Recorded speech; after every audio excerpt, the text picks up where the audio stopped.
Hey friends, Cathy here. So I got a question about when to use a sand wedge versus using a pitching wedge on the same lie.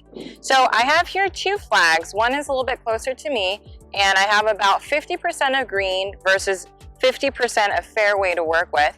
And then if you look on the second flag back there, I have way more green to work with and a little bit of fairway. So this is how it differs. You're going to assess what the ratio is between you being on the fairway versus how much green you have to work with, and that is how you're going to choose the club.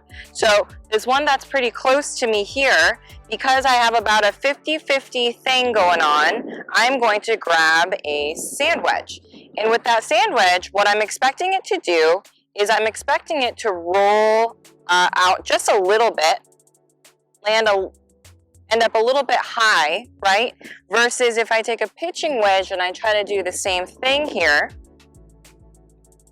what you'll start to notice is that the ball will go a little bit lower in terms of flight, and it's going to roll out a little bit more, and then you'll end up losing control of it because, quite frankly, the pitching wedge is not really meant for a lot of air and a little bit of roll. So now I have that second flag over there. If I kind of do the same method here, let's just say I grab out my sand wedge, and I'm once again expecting it to get a lot of height and a little roll.